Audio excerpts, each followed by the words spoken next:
कहानी नीरू की है। पंजाब की नीरू की शादी दिल्ली के राहुल से होती है। दिल्ली कितना बड़ा शहर है ना, लेकिन आप लोगों का घर तो बहुत छोटा है। हमारे पंजाब में तो ये बड़े बड़े घर होते हैं कि मजा ही आ जाता है। कोई बात नहीं नीरू, मैं भी तुम्हारे लिए बहुत बड़ा मकान बनाऊंगा बहुत जल्दी। नीरू के पिता जहाँ पंजाब के जाने माने व्यापारी थे, वहीं उसका पति राहुल दिल्ली में एक सिंपल नौकरी करता था। माँ, यहाँ तो घी मक्खन इतना महंगा है कि क्या बताऊं। मैं तो तरस ही जाती हूँ घी खाने के लिए। नीरू की माँ को ये सुनकर बहुत दुख होता है। मेरी बेटी को घी नसीब नहीं हो रहा है और ये बहू यहाँ बैठकर घी में शक्कर डाल रही है। देख वनिता, मैं साफ कह रही हूँ, इस घर में जितना घी आएगा उतना ही मेरी बेटी के घर दिल्ली भी जाएगा।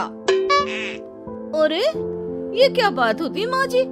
बेटी का उतना ही करो जो अच्छा लगे। अब क्या मायके से घी और मक्खन तक की सप्लाई करोगी आप?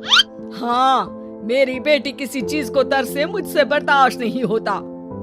अब क्या था, नीरू के मायके में 2 किलो घी आता तो 2 किलो दिल्ली जाता नीरू के पास। एक दिन, माँ बड़ी गर्मी पड़ती है दिल्ली में। इस घर में तो एक ही एसी है और वो भी ड्राइंग रूम में। सारा परिवार एक ही कमरे में सोता है। अब बेटा, वो तो हर घर की कहानी है। यहाँ भी एक ही एसी है। अरे बिल इतना आता है कि क्या बोलूं। तभी वहाँ राकेश आ जाता है। माँ, थोड़ी देर में यहाँ कुछ प्लम्बर आएंगे मेरे कमरे में एसी लगाने। जरा ध्यान से लगवा देना ना माँ। ओए, ऐसे कैसे तेरे कमरे में एसी लगेगा? हाँ राकेश, एक बार बात तो कर लेता। अरे पापा, वो वनिता को गर्मी में नींद नहीं आती। ड्राइंग रूम में सबके साथ सोने में वो अनकंफर्टेबल है, इसलिए। अरे पूरे परिवार के साथ वहाँ तेरी बहन नीरू भी तो सोती है। वो नहीं हो रही क्या अनकंफर्टेबल? समझ रहा है ना? अगर एसी लगेगा तो एक दिल्ली में तेरी बहन के कमरे में भी लगेगा, तभी तू लगा सकेगा। राकेश वनिता को सारी बात बताता है। वनिता करती भी क्या, मन मार कर बैठ जाती है। माँ, ये लोग ठीक नहीं है, क्या करूँ मैं? अरे बेटी, यहाँ आ जा तू, यहाँ आकर रह ले। अरे छोड़ दे ऐसे पति को। कैसे छोड़ दूँ माँ? समाज क्या कहेगा, लोग क्या कहेंगे? वैसे भी मेरा एक बेटा है मयंक। अरे हटा बेटा, तेरी उम्र ही क्या है? इतनी परेशान रहेगी तो काम कैसे चलेगा? खैर, बात आई गई हो जाती है। माँ को लगता है कि नीरू ठीक है, तो वहीं नीरू के मन में एक ही लाइन चल रही होती है, यहाँ आजा। माँ ने तो बोल ही दिया है कि यहाँ आजा। बस मयंक थोड़ा सा बड़ा हो जाए, इन गरीबों को छोड़कर मैं वापस माँ के पास ही चली जाऊंगी। वो इसी सोच में बाजार में चल रही थी कि मैम, आपका दुपट्टा जमीन को छू रहा है। नीरू जैसे ही उस लड़की की तरफ देखती है, देखती ही रह जाती है। हाय रे, कितना सुंदर लड़का है ये। अब क्या हुआ? मैंने कहा आपका दुपट्टा। तो खुद ही उठाकर दे दो ना। लड़का समझ जाता है कि नीरू उस पर फिदा हो चुकी है। वो उससे उसका नंबर लेकर चला जाता है। अब क्या था, नीरू और रोहित में लगातार बातें होने लगती है। मैं हरियाणा का रहने वाला हूँ, यहाँ एक बड़ी कंपनी का मैनेजर हूँ। अच्छा, और कितने बच्चे हैं तुम्हारे? बच्चे? अरे मेरी तो शादी भी नहीं हुई है। तुम बताओ, शादी करोगी? नीरू शर्मा जाती है।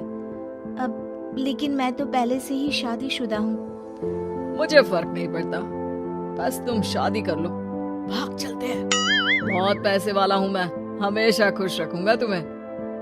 नीरू रोहित से मिलकर सारा प्लान बना लेती है और फिर एक दिन घर से भाग जाती है। दोनों शादी कर लेते हैं। शादी के बाद, क्या बात है नीरू, तुम्हें परेशान सा देखता हूँ, सब ठीक तो है ना? हाँ हाँ, सब ठीक है।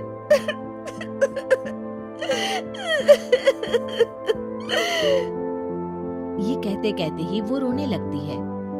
अरे क्या हो गया, रो क्यों रही हो? मैंने तुमसे एक बात छुपाई है। और वही बात अब मुझे परेशान कर रही है। रोहित, मेरा एक बेटा भी है, उसका नाम मयंक है। क्या बात कर रही हो? ये तुमने मुझे पहले क्यों नहीं बताया? देखो नीरू, मेरी माँ को मैंने ये नहीं बताया है कि तुम शादीशुदा हो। बच्चा मैं मैनेज नहीं कर पाऊंगा। नीरू को समझ में नहीं आता कि वो क्या करे। तुम उस बच्चे को अपनी माँ को क्यों नहीं दे देती? नीरू चुपके से माँ को फोन करती है। माँ, क्या मयंक को तुम रख सकती हो? बेटा, मैं राकेश के साथ बात करती हूँ। आखिर घर का बेटा वही है, जो वो बोलेगा। वैसे भी बेटा, तूने जो किया है ना, उसके बाद से पूरा घर तेरी बुराई कर रहा है। मैं भी अब किसी से तेरे लिए लड़ नहीं सकती। राकेश बेटा, नीरू ने तो जो किया बहुत ही बुरा किया, लेकिन मैं सोच रही थी कि क्यों ना मयंक को हम यहाँ ले आए। तभी वनीता बोल पड़ती है। वाह जी, ऐसे कैसे यहाँ ले आए? यहाँ क्या भंडारा भरा है? और जिस बच्चे की माँ ने नहीं सोचा, उसके लिए हम क्यों सोचे? नीरू को एक बार तो अपने बच्चे के बारे में सोचना चाहिए था ना। अरे लेकिन तेरे पास भी तो लड़का नहीं है ना वनीता। माँ, वनीता ठीक बोल रही है। कल को वो बड़ा होकर इसी घर का हिस्सा मांगेगा तो हम क्या करेंगे? माँ कहती भी तो क्या, वो चुप रह जाती है। वहीं नीरू का पहला पति कहता है।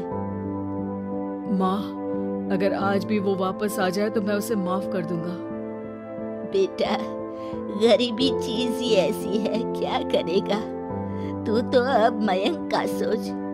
वो बेचारा तो बिना माँ का हो गया। मयंक के खातिर तू दूसरी शादी कर ले बेटा। लोगों के लाख समझाने के बाद नीरू के पहले पति की शादी रिद्धि से हो जाती है, जिसके पहले पति से 2 बच्चे होते हैं। देखो जी, मैंने शादी सिर्फ बच्चे के खातिर की है। मैंने भी शादी सिर्फ बच्चों के खातिर की है। वहीं नीरू के दूसरे पति के मन में ये बात घर कर जाती है कि नीरू एक मासूम बच्चे को उसके खातिर छोड़ कर आई है। अब देखो नीरू, मुझे लगता है कि जो औरत अपनी कोख का बच्चा छोड़ सकती है, वो तो कुछ भी कर सकती है। कल को तुम्हें मुझसे अच्छा कोई मिल गया तो तुम तो मुझे भी बाय बाय कर दोगी ना। नीरू को अब उसका दूसरा पति ताने देना शुरू कर देता है। तंग आकर नीरू उसकी यहाँ से भागकर अपने पहले पति के पास चली जाती है, लेकिन ससुराल में क्या लेने आई है नीरू, मयंक को? नहीं नहीं सासू माँ, मुझसे गलती हो गई, मुझे माफ कर दीजिए। नीरू, अब वक्त खत्म हो गया है, मेरी शादी हो चुकी है। तो छोड़ दो ना उसे, हमारा बच्चा है। मैं आपको अपनी माँ नहीं मानता, मेरी नहीं मान तो बात अच्छी है। नीरू मयंक की बात सुनकर समझ जाती है कि उसके पास अब ना आसमान रहा ना ही जमीन।